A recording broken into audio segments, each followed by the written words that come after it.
the whites.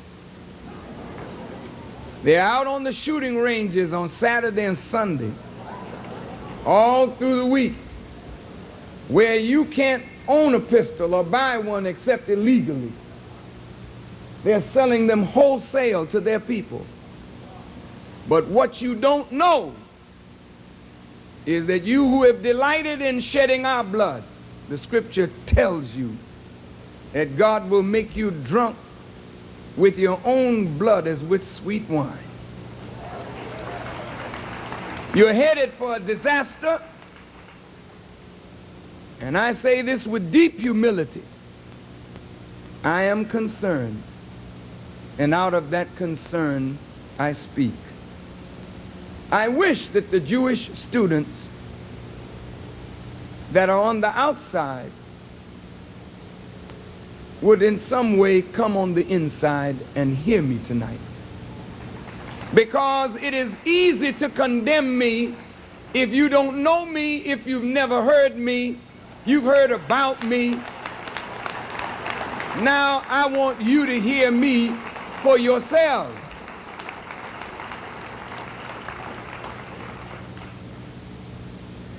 Black people have never mistreated Jews. We're not anti-Semitic. We didn't burn any Jews in Germany. That's your all's thing.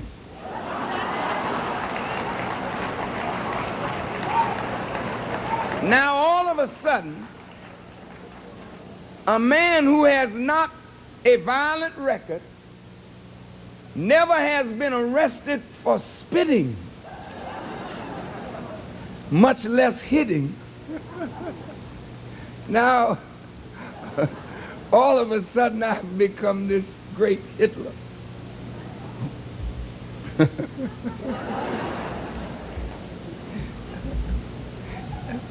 It's really comical.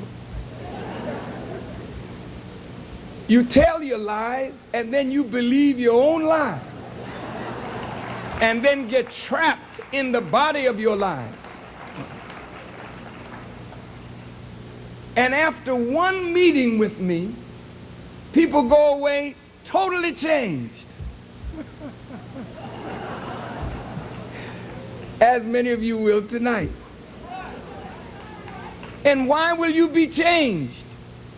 It is because if we turned out all these lights, darkness would be thick in here. But the moment the light comes on, darkness vanishes.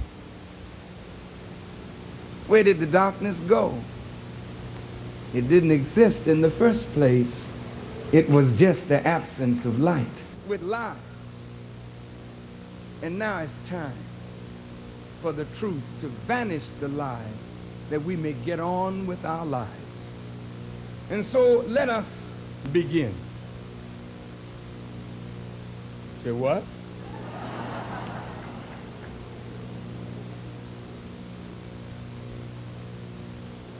The word education comes from two Latin, not words, but a Latin prefix and a Latin main word, e and duco. Duco, or ducere, means to lead, and e means out or out from. Education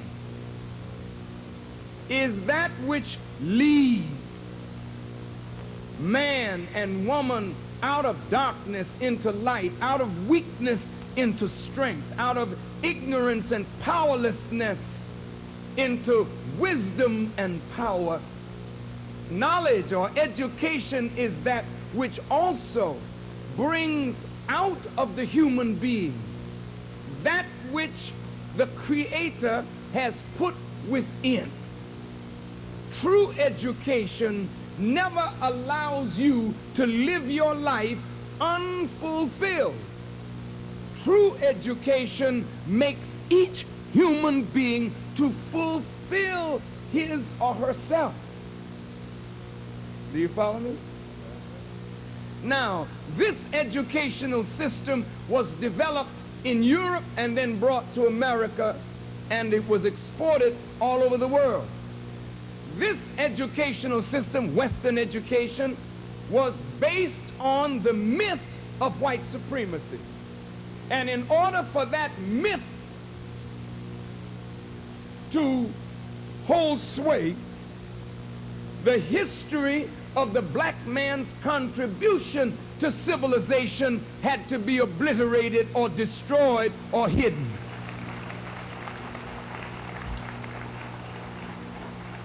By hiding the truth of what the black man and woman has contributed to the onward march of civilization, it has had an effect on white people. The effect on white people is that it has given whites a superior attitude. And that superior attitude says in words what the Quran says that Satan speaks. When God says to Satan, what hindered you that you did not bow down to this man that I have created from dust? Satan's answer was, I am better than he, for I am created of fire while he is created of dust. So in this world, if you take fire as representative of knowledge and power, and dust as symbolic of a piece of matter that has no real function, those who think they have knowledge feel superior to those who don't. And that's what you got to look out for when you get this quote-unquote education. You don't have a mind to serve. You have a mind to be served. Do you hear me? You walk out after you have your degree and you think you are better than the one who has no degree, while it is the non-degreed, so-called illiterate persons who have made the greatest accomplishments in this country in every field. You can take it or let it alone. Much of what you glory in today was started from people who were not lettered people. Why? It is because having letters sometimes puts you into a box that governs not only the way you think, but what you think.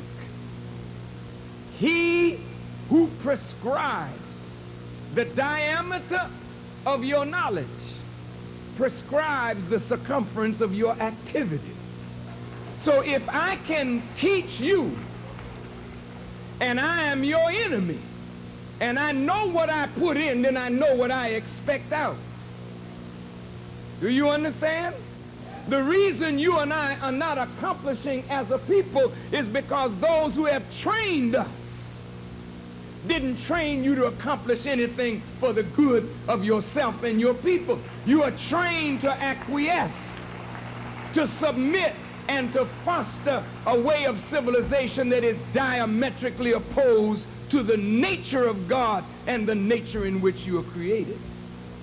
Let's go on.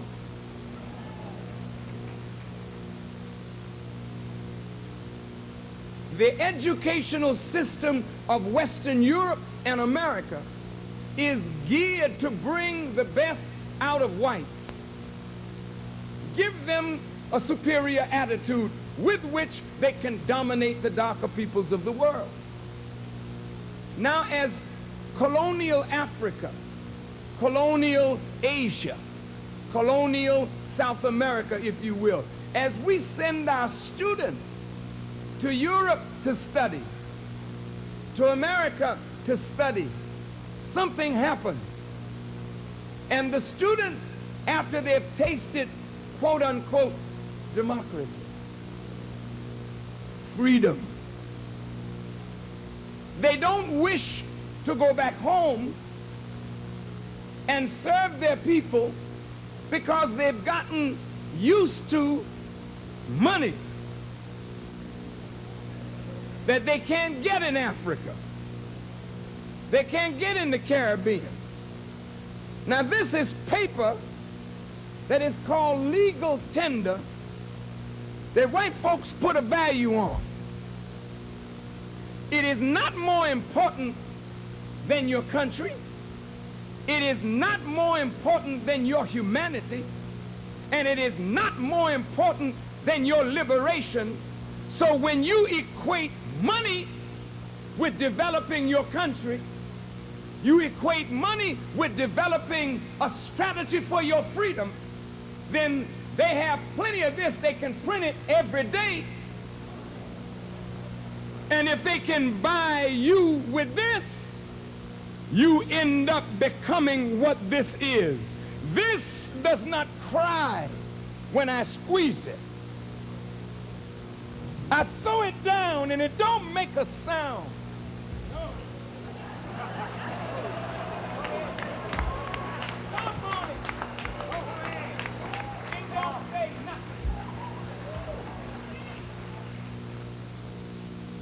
But you ain't. You feel. You hurt. But we will kill each other over this. We will sell each other out over this. We will take a position in these institutions and destroy young black minds over this.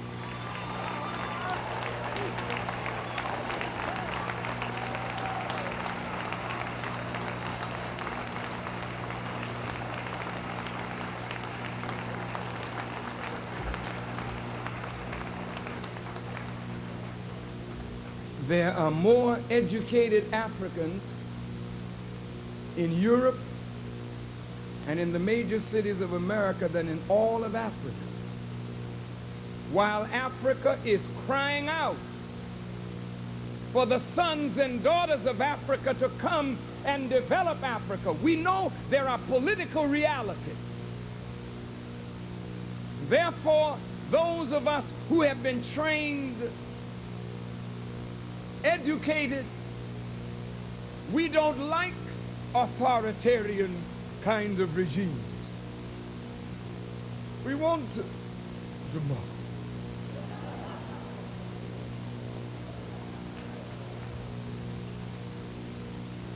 But one thing that education never gives you is discipline. While what you study is supposed to be a discipline, the educated community is the most undisciplined, unprincipled bunch of persons. Now I want you to listen carefully to what I'm saying, because I'm going to bring it home in your lap.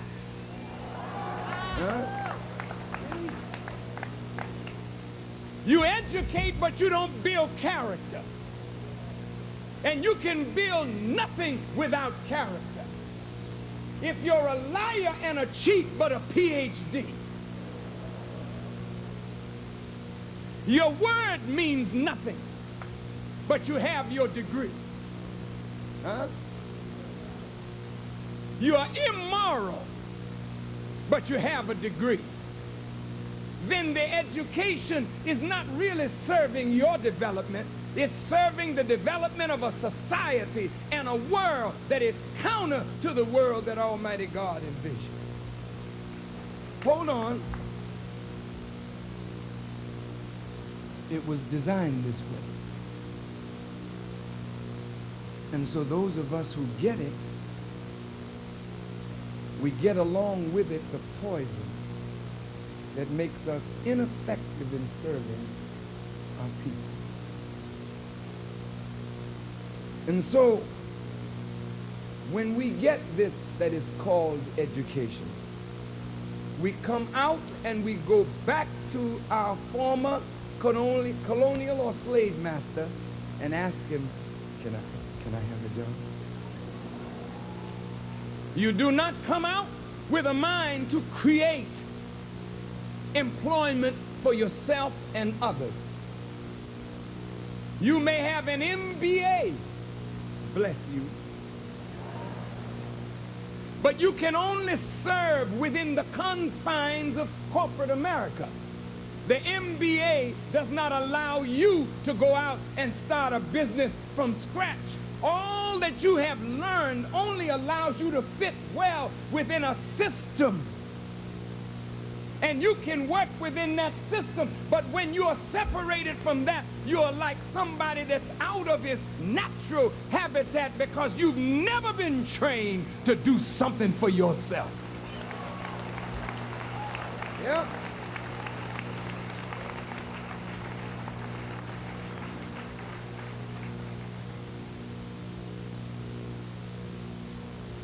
They tell you if you get a good education, you'll be able to get more money. Now, there's no doubt that we need more money. There's no question about that. That's reality. But this should not be the motivation for learning. This is an improper motivation.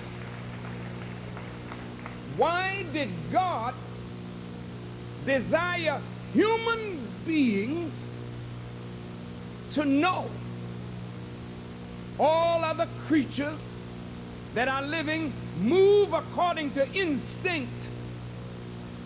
The planets, no matter how beautiful and magnificent they are, they have no thought, no will. They bow to a law under which they're created. But the human being is created differently than everything else. He's the crown of God's creation. He and she. The crown. The crown. What makes you the crown of God's creation and the natural ruler of his creation? Because like the Creator, he gives you the will and the brain, which is infinite. It is the most underdiscovered, underdeveloped region of all discoveries that have been made. Man knows more about space. He knows more about the depth of the ocean and the rocks than he knows about the power of this very thing that he has between his and her ears. This is the house of God. This is the real church, the real temple, the real synagogue, the real masjid. This, not a house of stone in Mecca, nor the cathedral in Rome. This,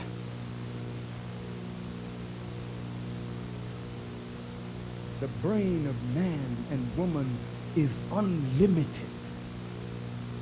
Whatever we can vision, we have the power to bring it into existence.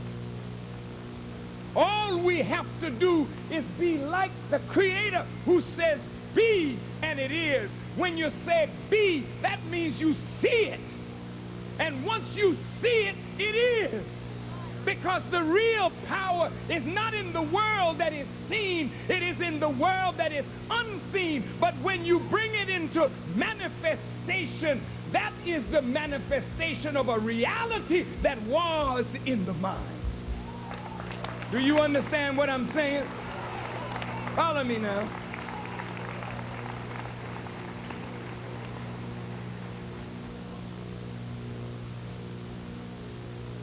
What is the purpose for knowledge?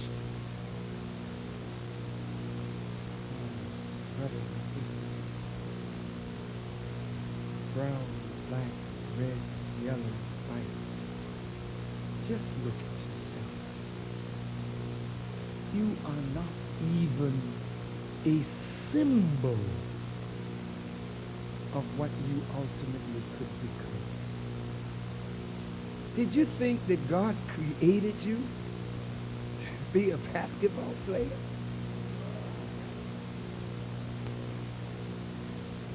I mean, it's nice that you can play it so well. I mean, that's really great. Man. No, I'm serious. It really is great. Great. Seated on the rostrum is the greatest football player, in my judgment, that ever lived. But he's more than that. It's Jim Brown.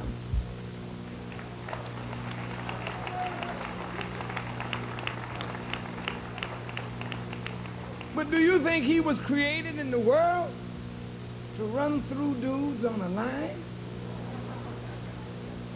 He ran through them, though. Do you think that Muhammad Ali was created just to be this? Come on now, brother. God is not a player. No. All these things that you do and do well, your craft, that's not the real aim of your creation. What are you here for? Have you ever stopped to consider? Are you here just to smoke dope, have parties and sex and sleep and get up and do the same thing over and over till death overtakes you? That's an awful existence. Let me say it very succinctly. Each one of us is created to ultimately become a master of this physical creation. We are all, now listen carefully now, those who call me racist, I want you to hear me well. We are created with a capacity to learn, to assimilate knowledge, facts. And with this knowledge, we are created with the capacity to grow, not just from sperm to the fully developed physical human being, but that the innate knowledge of God, the seed of God that is planted in every human being, is like the sperm. If it is fed properly, put in the right environment, under the right circumstances, it can evolve man into God. Where man and woman can begin to change reality and not succumb to realities that you don't like. You didn't hear me. I'm going to say it again.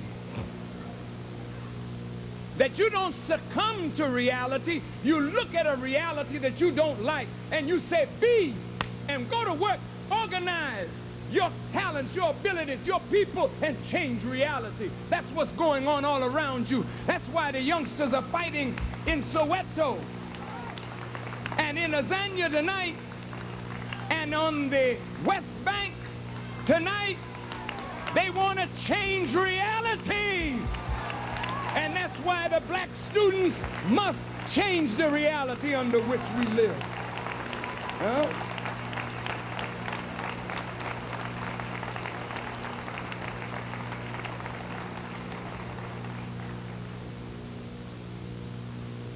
Y'all all right? I feel pretty good myself. Let's go on just a little bit more. Look. This book, Quran, when it comes from the Bible too, say, oh man, I was with you, man. Don't come from the Bible and Quran. I know y'all are hip, you know. College students and professors, you get real hip and you don't dig, excuse my expression, dig spiritual books. But see, if you dig Farrakhan, see, I come from these books.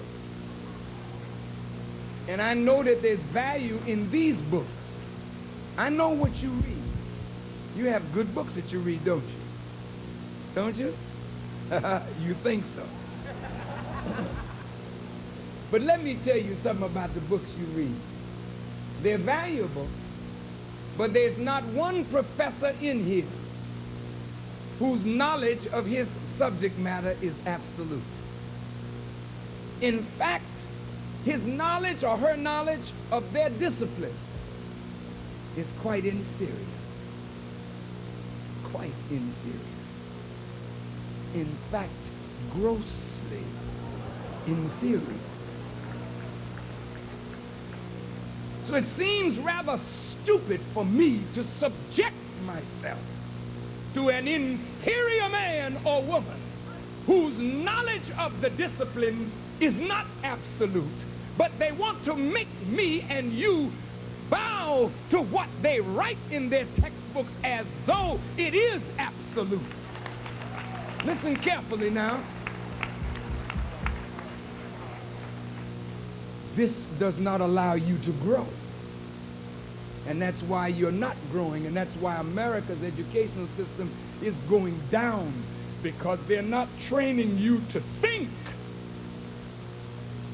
They want you to conform to what somebody else has thought out before you 50 years ago, 60 years ago, 80 years ago, 100 years ago. And man, time is moving on. People moving on. Our minds are turning. Babies are coming out the womb today looking around. Look like they know something. They're asking questions here. Babies are coming up today asking you things at 3 years old that you never even thought of when you were 9 and 10, showing you that if the educational system does not keep pace, we will lose the minds, or you really have already lost the minds of your students. This is a stagnant thing, isn't it? Isn't it? Very dull and uninteresting, isn't it? Didn't you think it was going to be better when you came to college?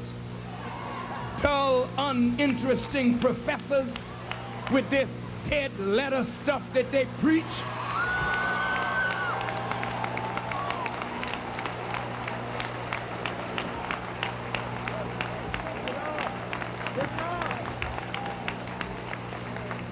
The only thing that you all have is to offer a little letter behind your name that they recognize, saying, you've come through now.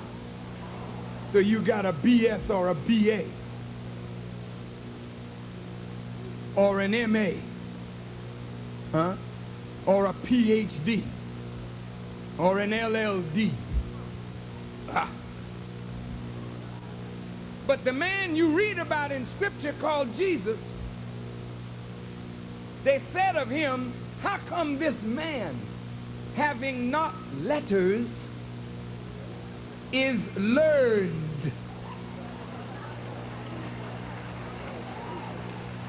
The man that they say is the most profound and has had the most profound effect on the whole world is Muhammad, peace be upon him.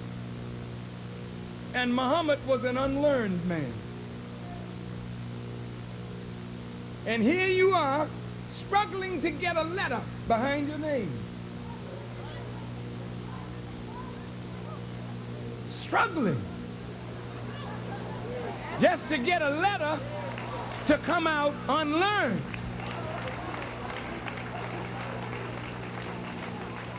Now, I'm not making mockery of education. We need it. I don't want any of the students to think that Farrakhan is coming here to belittle education. I'm not doing that. I'm suggesting to you that it's not what it's supposed to be. And it isn't. And it will never make you what you're supposed to be. And if you think that it is, you've made a gross error. You'll get out of here with your degree and you will not be able to serve your people toward liberation, because there's nothing in here that is taught that will liberate your mind. Nothing. Nothing. Nothing.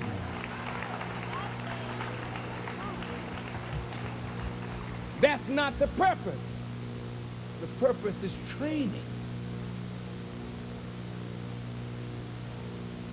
The purpose is shaping, molding, that you may conform to this way of civilization and never, ever gain the strength to challenge it. See? They don't like to be challenged. Challenging them is reverse racism or something. Challenging them is hatred. Challenging them is being a troublemaker. Challenging them is being a wild-eyed radical and a revolutionary. Challenging them is being anti-white. But the fact of the matter is, this whole world needs a challenge. And so, beloved brothers and sisters, the purpose of knowledge is to grow you and me from sperm to the manifestation of divine. And anything that aborts that journey is an enemy to God and an enemy to our evolutionary development. Hold on. Are y'all all right? Now let's bring it home. Carter G. Woodson, whom we all should applaud. Carter G. Woodson recognized that as black people, we would never be successful without a thorough knowledge of self, our history. Because if you don't know who you were, you really don't know who you are. You don't even know what to expect of yourself. So you don't know how to challenge yourself to get the best from yourself. The educational system is not designed to give you a picture at all of who you are.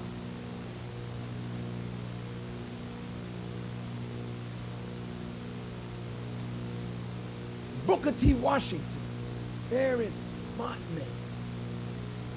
Booker T. Washington, who many today think was a Tom. Oh, that was one brilliant black man. I tell you, that man knew the psychology of the Caucasian thinking. He wanted to set up a school, so he said, you must be trained in the crafts. You must know how to work with your hands. You must know brick masonry. You must know carpentry. You must know how to be an electrician and a plumber. You must know agriculture. You must know animal husbandry. You must develop yourself in engineering. That man was smart. He went to white people and they said, now this is a good Negro here. He wants the men to be trained to use their hands. We can use their hands. He wants the women to be trained in homemaking. Now, sisters, that sounds like such a drag to you today. But my dear, dear, dear, dear sister, if you don't know how to make a home, you'll never be a happy woman. Because there is nothing in engineering, psychology, law, medicine, whatever other field of endeavor you're in, that will make you as truly happy if you don't have a base at home and a man in your life that loves you and respects and honors you, that you feel is worthy for you to cook for, is worthy for you to rub his head. You understand? That ain't dragging you as a woman.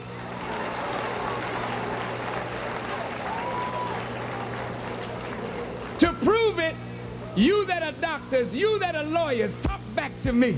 You that are astronauts, and you that are scientists, and you that are engineers, tell me about it.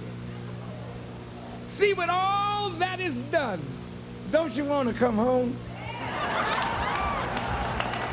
When all of that is done, you want a man to come home to, don't you? And you're not going to say, well, look here, baby. I've been out there working all day, engineering and going on. No. If he's a real man that has commanded, not demanded, commanded your respect, you want to get home a little ahead of him so you could put the pot on and make him happy when he comes in. Yes, you do. Like they say in church, can I get a witness?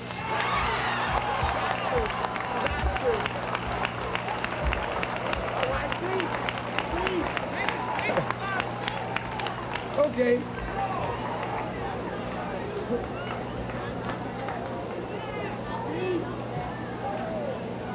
I'm going to say something here and then I'm going to move on real quick, but I want you to catch this. See, Elijah Muhammad was thought to be a man that only wanted women in the home. That's totally wrong. The Honorable Elijah Muhammad knew that a woman would never be happy if she didn't know how to make a home. And a woman must not only develop her gifts and talents, which she's full of, but she must know the art and the science of cooperating with God in the creation of a human being. You must know, sister, from the womb how to make him right. You got to know from the breast how to feed him right. You got to know what to do with his mind to shape him and mold him so when he goes on out on life's journey, you produce one that is a reflection of the power and the wisdom and the majesty and the glory of God.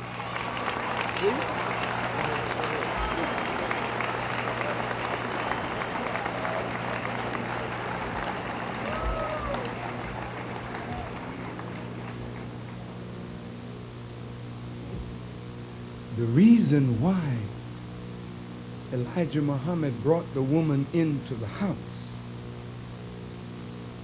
is because we live in a world that disrespects women, particularly the black woman. And the black man has no control over nothing out there. So at least if he was any kind of man, he could protect his woman inside an environment that kept her from being hunted. But when a man wants to free his woman, then he creates the same environment as the home. He creates a business and puts the environment that is conducive to her development, and then says, okay, I know you got the talent, run. You hear me? She can do anything that we can do, just about. No, there's some things that you do that we can't do. And there's some things that we do that you can't do. But we just complement each other so well when we do our thing right and together. Huh? Let me get off of that and move quickly. Booker T. Washington said, drop your buckets down where you are. You know what that man was saying? Look, stop thinking about getting something for yourself in the sky or over yonder.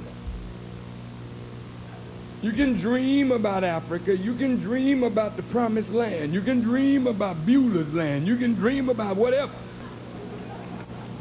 But where do you live? Where are you now? You here?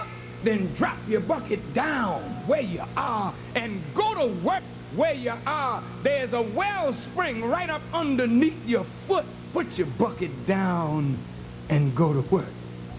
Good man. But now W.E.B. Du Bois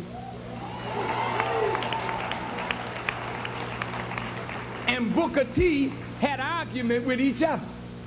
See? Now, W.E.B. Du Bois felt that we should challenge white people. Show them that we are intellectually just as smart. Get into the humanities, the arts, the sciences. Master history and literature. Huh? Beat him in the fields of science. Show him that we can do what all other human beings are capable of doing that built civilization. Now, both men were right. We don't want to pick Booker T over W.E.B. or W.E.B. over Booker T, because both of them had something valuable. Then there was a man named Noble Drew Ali. Noble Drew Ali was the first black man in America to teach Islam. That man taught that we've got to get out of a slave-making religion. Listen carefully. A religion that makes you satisfied with nothing here for the false promise of something there. A religion that makes you acquiesce to Caucasians when they smack you on one cheek, just give them some more. When they take your coat, give them your pants. It's all right. You pray for them. You love them. Noble Drew Ali says, away with that kind of slave-making religion. Noble Drew Ali saw Islam, the belief in the oneness of God, the belief in his prophets, the belief in their scriptures, and the practical application of the principles of unity, that it would give us power to change the reality of our life. He was a wonderful man. And then there was the Honorable Marcus Mosiah Garvey. Now, Marcus Garvey is what we call the father of black nationalism. The father of that kind of idea of black people building a nation, independent. Marcus Garvey said, Africa for the Africans at home and abroad. One God, one aim, one destiny. He wanted to see black people rise up and do great things for themselves throughout the world. He wanted blacks in America to return to Africa, to build Africa. Each one of these men have passed away. Their philosophy and teachings eroded, buried. Only a few know what Booker T. Washington was really about. Only a few know what W.E.B. Du Bois was. Did you walk with Du Bois as he evolved from the professor at Fisk to the great scholar that died in Africa, where Garvey was beckoning him to? See, they truncate our leaders, and they stop their history because they don't want you to go where W.E.B. Du Bois died, that we may pick up from where he left off. They want you not to see his great study of African history and the black man's contribution to civilization. And right in front of our eyes, they have robbed us of Marcus Garvey. And right in front of our eyes, they have robbed us of Martin Luther King. You know Dr. King as a man that had a dream in 1963, but you don't know the Dr. King of 1968 that caused him to be assassinated. You don't know that Dr. King. Dr. King was evolving. Huh?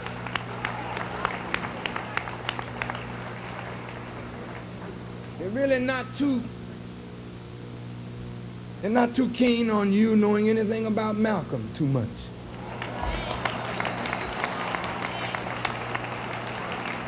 So these persons become names and faces that you can put on your wall. My hero. Malcolm X, that's my hero. But Malcolm didn't smoke. Do you? Malcolm didn't drink. Malcolm didn't use drugs. I never knew Malcolm to be late for an appointment. He was always on time. Malcolm didn't eat but one meal a day. Never ate, never saw him chewing gum, never saw him eating candy. This is the truth. And I was with him for 9 years. I never saw him wink his eye at a sister.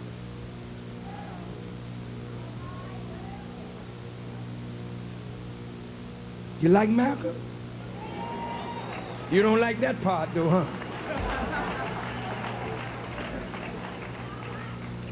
What I'm coming to focus this subject is that the Honorable Elijah Muhammad, a man that most of you know very little about.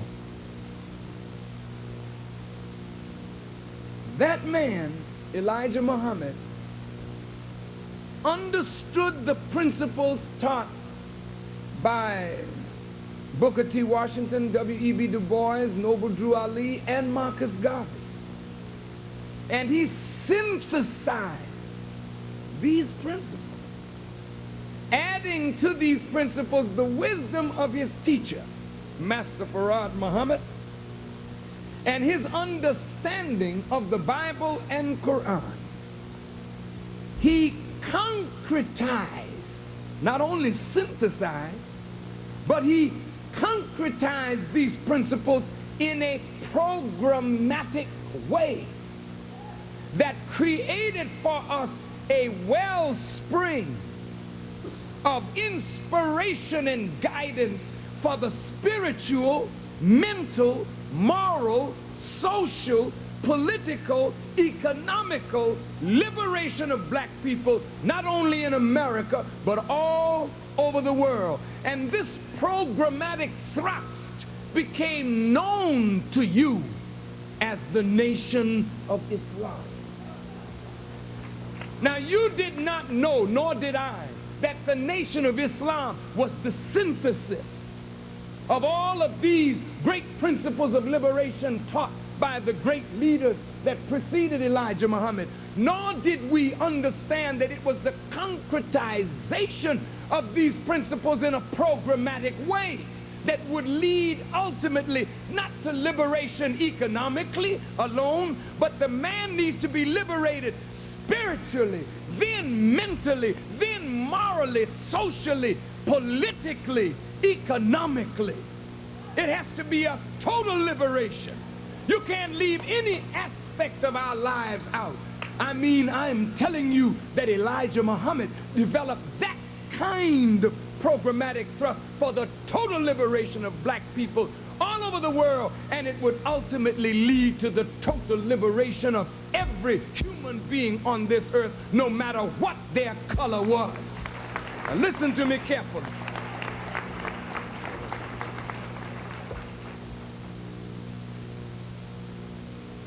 Like any stranger, the Nation of Islam was not accepted, taken kindly to. But your Bible teaches you, be careful how you entertain strangers. You may be entertaining angels unaware. You looked at us, you saw this strange Muhammad thing coming into the community. What is that? Somebody got an X. X? What is that X? Eric 2X. What is that? But the names that we wear, they're the names of white people. You are not white, nor are you a slave. Why should you then give honor to the name of your slave master and his children? When you run a good race, why should you be called George Washington Smith?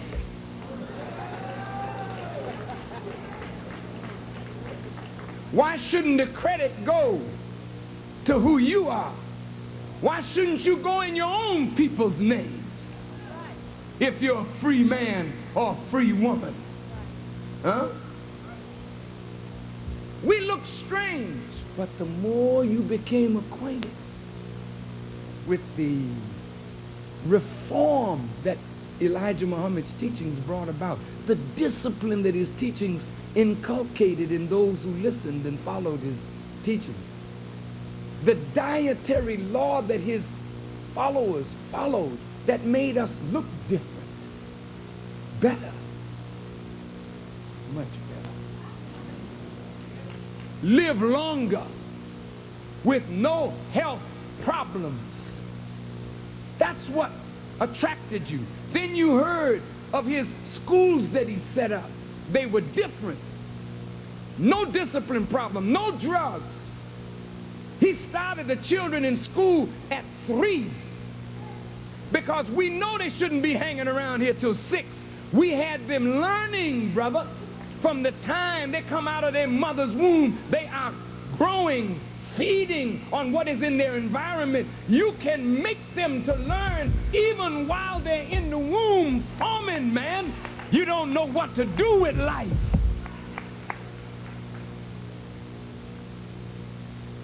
Pretty soon people begin to like what they saw in the Muslims, their economic development.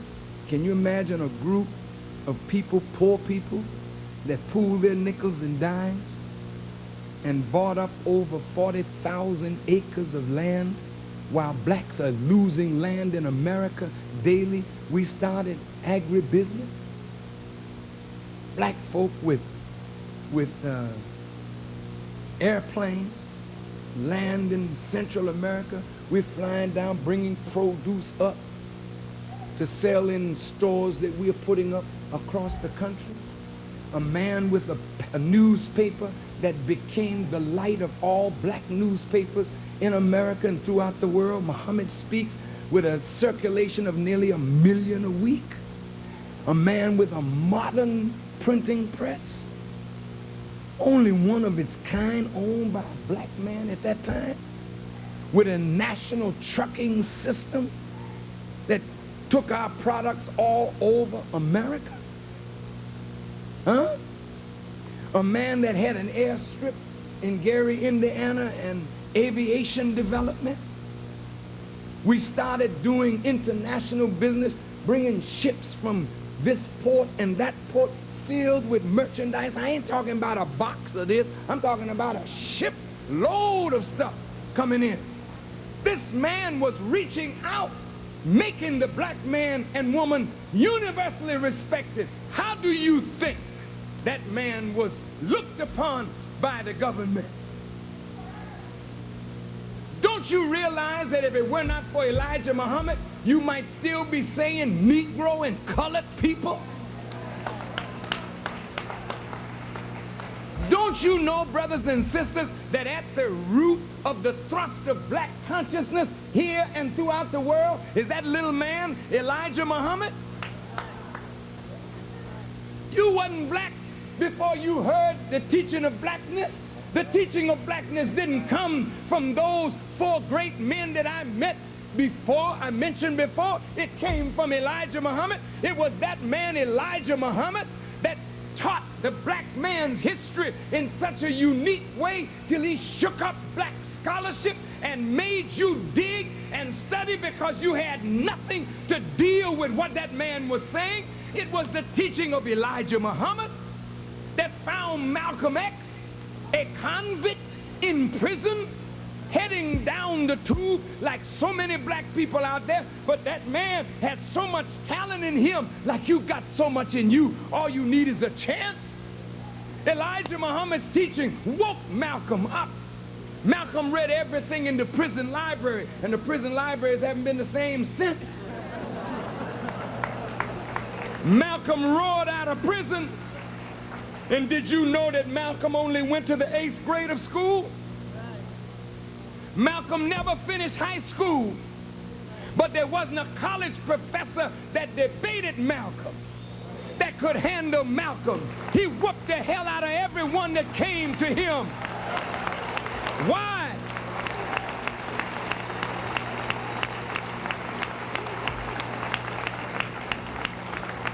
Because Elijah Muhammad taught Malcolm to think beyond the box created for your mind by white American education. So Malcolm could fire on lawyers, and the lawyers had nothing to come back on. I'm not telling a lie.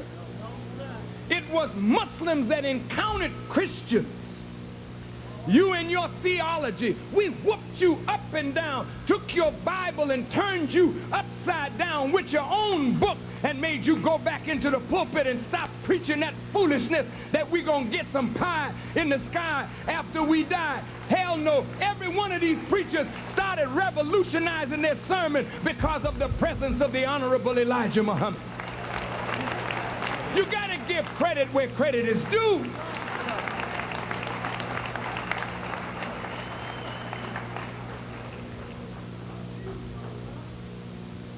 It's true. Through Malcolm X, Malcolm affected every segment of black life in America. Jimmy Baldwin, whom we just lost. James Baldwin, who wrote Nobody Knows My Name and Fire Next Time and Go Tell It on the Mountain. Jimmy Baldwin could not have written it had he not contacted Elijah Muhammad through Malcolm X. Did you know that Alex Haley could never have written Roots had he not met Malcolm and the Honorable Elijah Muhammad? It was they who taught Alex Haley about his roots. Ask Alex.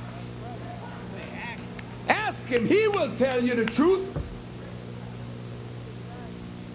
That man affected black art, black literature. And all of a sudden, we weren't saying Negro no more. We weren't saying colored anymore. We started taking pride in our blackness with a love developing in us for Mother Africa. This was created, the Mother Africa part, the love for Africa started with Mr. Garvey. But I mean Elijah Muhammad and Malcolm X turned black people's hearts toward Africa. Then the black students picked up the cry for black history, and black studies became the vogue. That didn't start without Malcolm X and Elijah Muhammad. Martin Luther King was not preaching no blackness. So you don't have a job in the black studies department if it were not for Elijah Muhammad and Malcolm X. Don't you ever think that the Caucasian wanted you to have black studies. Then, when black studies started, it was revolutionaries that started it.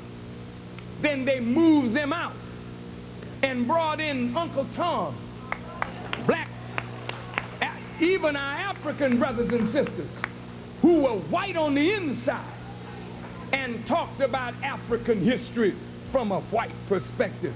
Even the black African professors knew nothing about African history. Don't tell me I don't know what I'm talking about. Because if you knew anything about African history, you couldn't use the name. Because before there was a name Africa, we were in existence and we were not called that.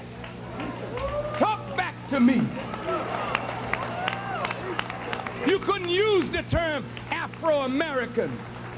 Americo Vespucci.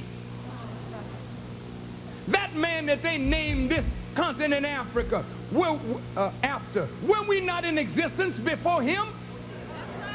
And we were in existence before Africanus, the conqueror and the explorer who gave the continent that name. We have the habit of letting white people name us, then we call ourselves by what they name us. What gives them the right to name you? You were in existence before them.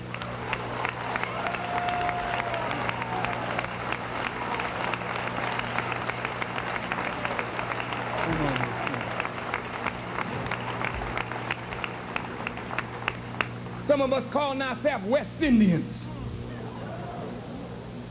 I'm a West Indian. Yeah, man, I'm from the West Indies. Me too, you know. But I ain't dumb.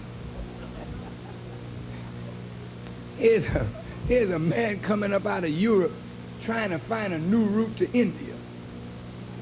And he's so messed up.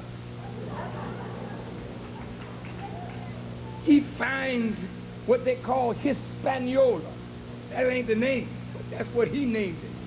He's so embarrassed that he didn't find India. He sees some people coming out, these must be Indians.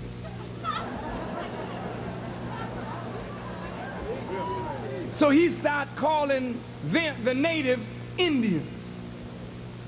Columbus his foot never hit these shores. The Native American that they call Indian, he's not an Indian.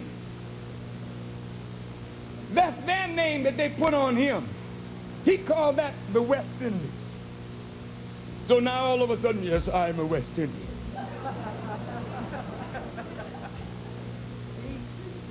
And you give him power when you call yourself after his name.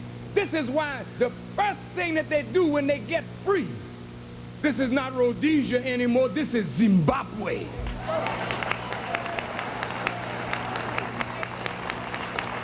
When our brothers and sisters get free in South Africa, it won't be South Africa anymore, it'll be Azania. Rename it, man. And if you are free, come on out of the white man name and name yourself after your own people or after the names of God. And here I was calling myself black. And then they looked at me and said, but you're not black. And I would defend my blackness and they would get insulted. This was exciting. But they got so afraid. And you know why they got afraid, brothers and sisters? They felt that if you ever came into union and got black power as you were calling for, that you would do to them what their fathers and some of them delighted in doing to you. Now, they judged us by their own thoughts and by their own actions. They put their wickedness on us. And so when you fear something, you make preparations to secure yourself against what you fear. See? So what did they do? The government responded.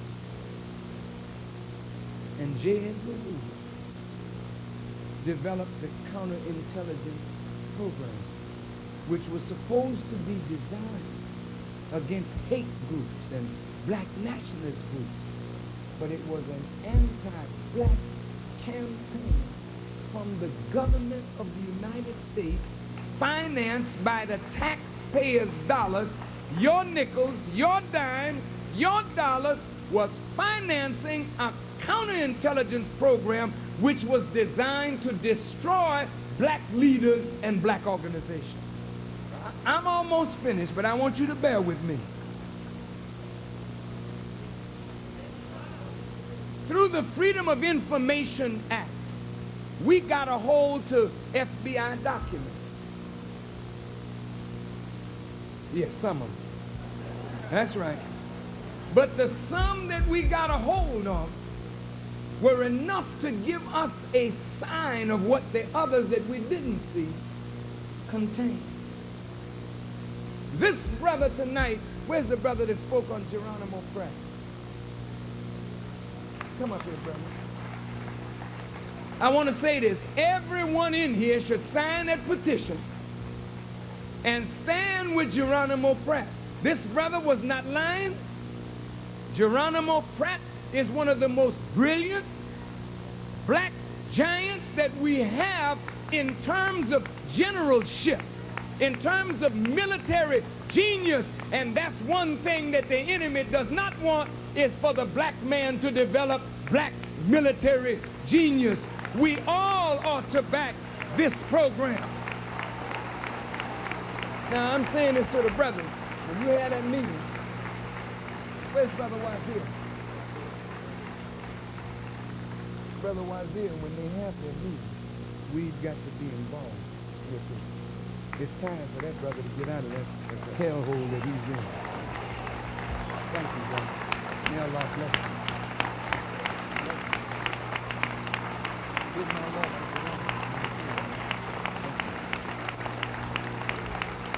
I visited Geronimo Pratt, and I know his genius. He's not in prison because he's a wrongdoer. He's in prison because of that same fear that I talked to you about just a minute ago. Now, when the establishment gets afraid, they act. They act. Martin Luther King and the Southern Christian Leadership Conference was a target of the FBI program. Martin Luther King, though I didn't agree with him in terms of the nonviolent approach. Well, now wait a minute, Farrakhan. Are you a violent man? No, I'm not a violent man. I don't preach violence. I don't preach violence. But you should never try to make an oppressed people give up the use of that which God has given us, the right to use against an oppressor when all other avenues to redress our grievances fail. This book, Quran, teaches us to fight with those who fight with us. Never be the aggressor, but we just can't lay down in the face of the enemy. Is that right? That's right. Though Dr. King had a strategy, and Dr. King's strategy of nonviolence worked to the degree that it created such havoc, they allowed us to come into their restaurants. And when they allowed us to come into their restaurants, we didn't patronize ours anymore. So our restaurants closed down, our gas stations closed down, our hospitals closed down, our hotels closed down. So integration has not helped black economic development. Integration destroyed black economic development.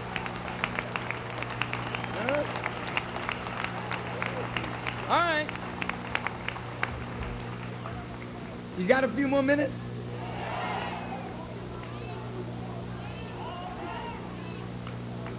Okay, let's move on. Martin Luther King God rest him in peace. That wonderful brother of ours began to recognize what America was doing to herself with the war in Vietnam. He was a better American than Lyndon Johnson. He was a better American than Nixon. He was a better American than Kennedy. He saw America destroying herself, and he appealed to America. He knew the war was wrong, and when he stood up against that wall, they said he's got to go. He's got to go. That brother of ours is dead today because the wicked saw in him a leader that they had helped to create through television. But he was not playing according to the script they had written. A new writer had written a new part for him, and he was growing into that part. And they robbed us of that brother.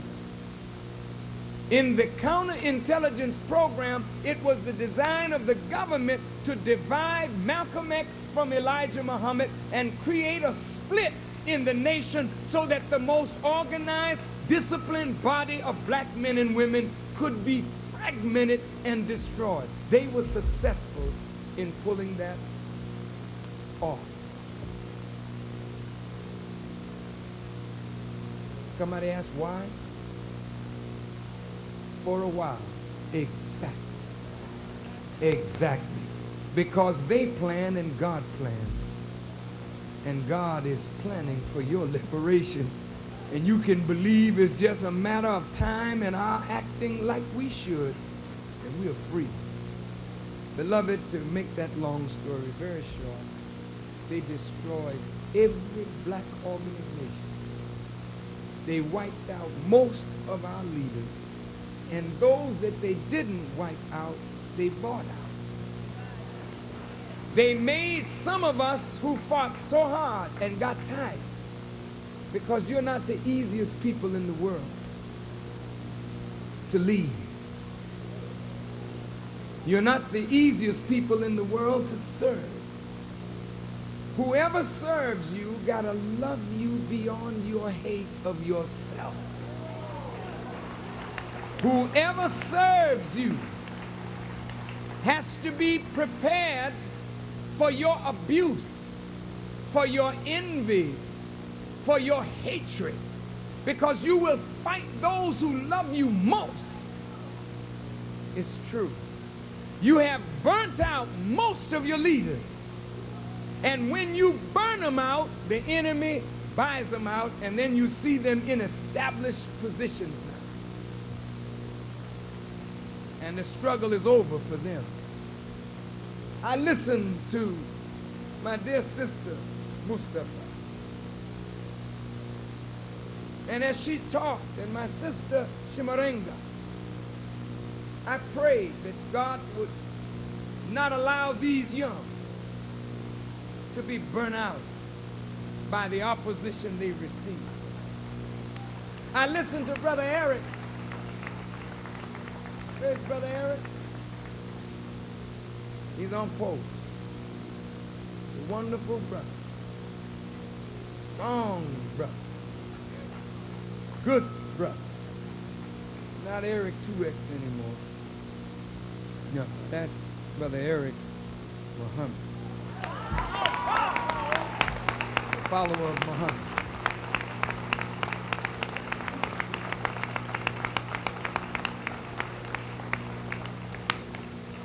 Brothers and sisters, when they destroyed the black movement, after King was gone, Malcolm was gone, in 1975, Elijah Muhammad was gone, the movement took a new direction, and everything black came to a halt. Right after Dr. King was assassinated, the police wanted to know who gave the order to burn 100 American cities. They wanted to know who was the leader that did that. And as they analyzed and analyzed, they couldn't find the leader. You know what they saw? They saw that television on the nightly news showing black people being beaten, dogs biting them, washed down the street with hoses. It created in us a black consciousness and an attitude toward the establishment that when Dr. King was assassinated, it was a spontaneous reaction and blacks began burning the cities. And they said, never again. And right after that, black programming began to come off of television. Just check it out.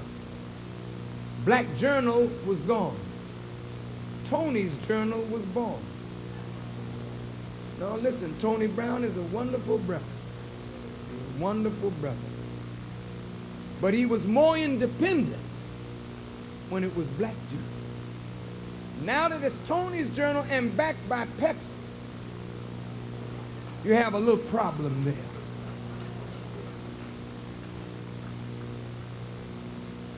All these black programs that were here in Los Angeles, where are they now? Those that were in Chicago, in Baltimore, and Washington, where are they now? They're all gone. And after the passing from the scene of the Honorable Elijah Muhammad, the word black became a non-used word. Now we don't say black anymore. We say Afro-American and minorities. So all of a sudden now, with a change of language, you started adopting the language pattern coming out of the establishment, which rearranged your priorities in terms of your own liberation struggle. And so you couldn't identify with your blackness anymore. It was a redirection of your energies. And then you became the I and the me generation. You all. Look, I'm looking out for me. You know what I mean? I didn't come to college to fool around, get involved with that political madness. I come here to get an education, and I ain't getting involved, man. It's the me thing. And all your music and your dance reflects the degeneration of struggle. See? Let's get down. Let's get funky. Look at your beat, man. Now you used to dance together. You dancing with somebody, but you're really alone.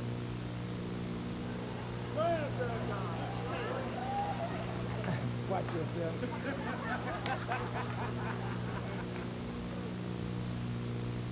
You're selfish now. Self-centered now. You don't care about struggle. You want the fruit, but you don't want to pick it. You want liberation, but you don't want to struggle anymore. You want to party now, have sex, smoke dope, act the fool. Yes. This is your thing today. I come to the campus, you turn out to hear me. Don't think I don't feel good about it. I feel wonderful. But I'm thinking about when I leave. I'm thinking about what are you going to do tomorrow morning, the day after. Are you going to organize? Are you going to start working on your own liberation? Or is this just a lovely song tonight? And after the song is ended, the melody won't even linger on.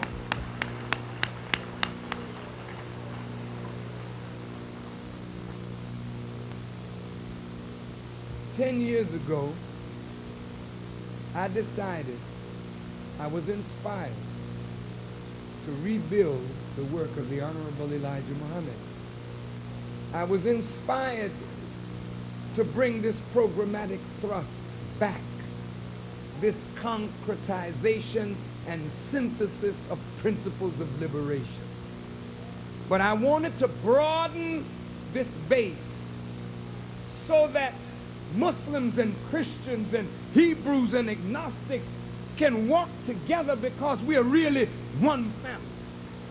But in order to do that, I had to expand my understanding of the language of the teaching of the Honorable Elijah Muhammad, so that I could teach as effectively in a Christian church as in a Muslim mosque, in a nationalist meeting, in a Pan-Africanist meeting, in a socialist meeting. I don't care where the black man is in the spectrum of thought. I had to be able to identify with him and bring him from there to where he and she ought to be. And so I began working for 7 years underground. Even some of my close associates didn't know where I was going, what I was doing. I was building cells in several cities. And in the cities, we would build several cells, and one cell didn't know the other cell. And the press would come and say, Minister Farrakhan, and I would not speak. No press. One day, a black member of the press got so angry with me. He said, Farrakhan, who do you think you are that you won't talk to the press? I said, I would talk to you, but I'm pregnant. And I walked off and left it. And I didn't walk off switching. He was trying to understand, what did the man mean he was pregnant? But the worst thing you can do when you're developing an idea is to develop that idea in the light, for the light kills the idea before the idea can form. All things form in the darkness, then they come out into the light. The press is not necessary when you are forming something for the good of your people. You form it in the dark and you keep it in the dark until it is ready to come out in the light. Because when it comes out into the light, it's got to be able to withstand the elements that are naturally against that light. Do you understand what I'm saying? So for 7 years, I avoided the press. I was pregnant. But I knew breath was coming up. And I had hoped that we would be strong enough to weather the storm. In 1983, I was invited to the 20th anniversary of the March on Washington. And they allowed Brother Farrakhan to speak, and they gave me 1 minute. And it's very difficult for Farrakhan to speak for 1 minute, as you can attest to. But I took 6. And they were trying to pull my coat.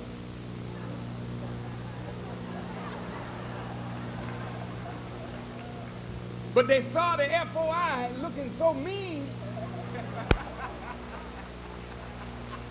till they wanted to pull it, but they were scared that they might get pulled. So they decided to leave them alone. 6 minutes. And the press saw this man talk to 200,000 blacks. Whites were in there too. But when I said, Assalamu alaikum, they said, Wa alaikum salam. The press swung them cameras and said, what is this? Said, who is this cat? We never saw him before. Where did he come from?